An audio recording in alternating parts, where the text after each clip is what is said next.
महर्षि मेधा ने कहा। महिषासुर की सेना नष्ट होती देखकर उस सेना का सेनापति चिक्षुर क्रोध में भर देवी के साथ युद्ध करने के लिए आगे बढ़ा।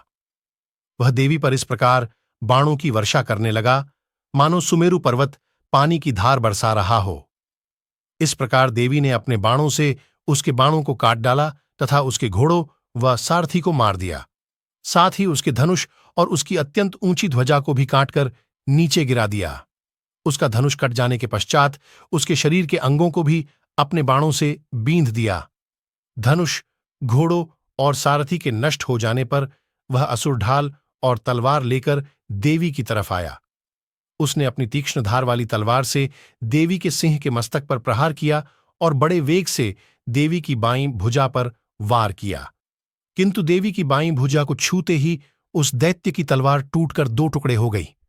इससे दैत्य ने क्रोध में भरकर शूल हाथ में लिया और उसे भद्रकाली देवी की ओर फेंका। देवी की ओर आता हुआ वह शूल आकाश से गिरते हुए सूर्य के समान प्रज्वलित हो उठा। उस शूल को अपनी ओर आते हुए देखकर देवी ने भी शूल छोड़ा और महाअसुर के शूल के 100 टुकड़े कर दिए और साथ ही महाअसुर चिक्षुर के प्राण भी हर लिए। चिक्षुर के मरने पर देवताओं को दुख देने वाला चामर नामक दैत्य हाथी पर सवार होकर देवी से लड़ने के लिए आया और उसने आने के साथ ही देवी पर शक्ति से प्रहार किया, किंतु देवी ने अपनी हुंकार से ही उसे तोड़कर पृथ्वी पर डाल दिया। शक्ति को टूटा हुआ देखकर दैत्य ने क्रोध से लाल होकर शूल को चलाया, किंतु देवी ने उसको भी काट दिया। इतने में देवी का सिंह उछलकर हाथी के मस्तक पर सवार हो गया और दैत्य के साथ बहुत ही तीव्र युद्ध करने लगा। फिर वह दोनों लड़ते हुए हाथी पर से पृथ्वी पर आ गिरे और दोनों बड़े क्रोध से लड़ने लगे।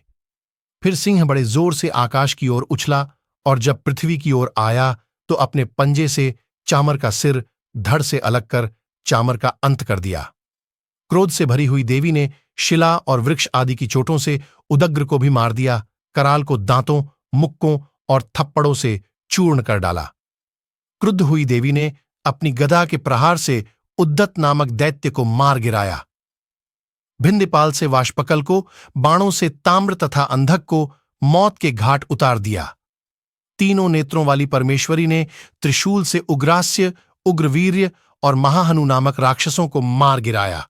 उसने अपनी तलवार से विडाल नामक दैत्य का सिर काट डाला तथा अपने बाणों से दुर्धर और दुर्मुख राक्षसों को यमलोक को पहुंचा दिया।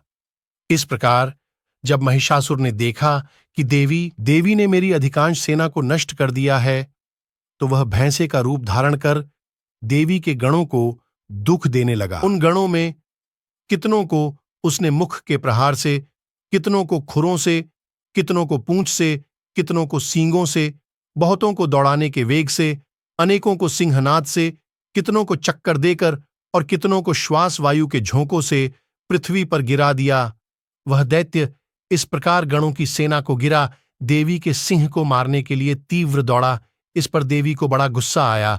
उधर वह दैत्य भी क्रोध में भरकर धरती को खुरों से खोदने लगा तथा सींगों से पर्वतों को उखाड़ उखाड़ कर धरती पर फेंकने लगा और मुख से शब्द करने लगा। महिषासुर के वेग से चक्कर देने के कारण पृथ्वी क्षुब्ध होकर फटने लगी।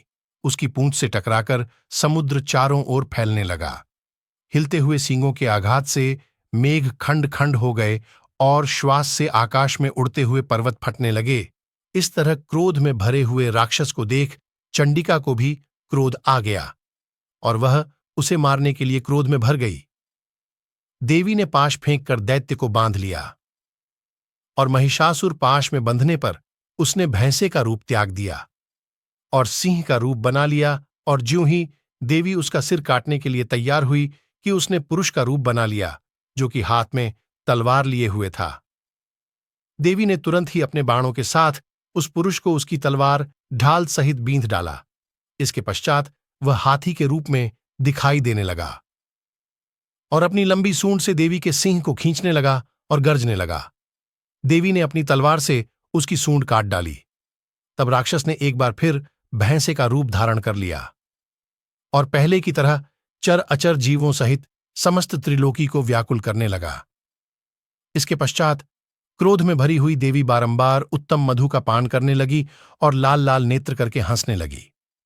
उधर बलवीर्य तथा मद से क्रुद्ध हुआ दैत्य भी गरजने लगा। अपने सींगों से देवी पर पर्वतों को फेंकने लगा। देवी अपने वाणों से उसके फेंके हुए पर्वतों को चूर्ण करती हुई बोली, ओ मूढ़, जब तक मैं मधुपान कर रही हूं तब तू गरज ले, और इसके पश्चात मेरे हाथों तेरी मृत्यु हो जाने पर देवता गरजेंगे। महर्षि मेधा ने कहा। यूं कहकर देवी उछलकर उस दैत्य पर जा चढ़ी और उसको अपने पैर से दबाकर शूल से उसके गले पर आघात किया। देवी के पैर से दबने पर भी दैत्य अपने दूसरे रूप से अपने मुख से बाहर होने लगा। अभी वह आधा ही बाहर निकला था कि देवी ने अपने प्रभाव से उसे रोक दिया। जब वह आधा निकला हुआ ही दैत्य युद्ध करने लगा तो देवी ने अपनी तलवार से उसका सिर काट दिया। इस प्रकार देवी ने महिषासुर दैत्य का अंत किया। इसके पश्चात सारी राक्षस सेना हाहाकार करती हुई वहां से भाग खड़ी हुई और सब देवता अत्यंत प्रसन्न हुए तथा ऋषियों महर्षियों सहित देवी की स्तुति करने लगे। गंधर्वराज गान करने तथा अप्सराएं नृत्य करने लगी। इस प्रकार से दुर्गा सप्तसती पाठ का तीसरा अध्याय समाप्त होता है। यदि आपको हमारे द्वारा दी गई जानकारी अच्छी लगी हो तो वीडियो को लाइक और चैनल को सब्सक्राइब करिए। धन्यवाद।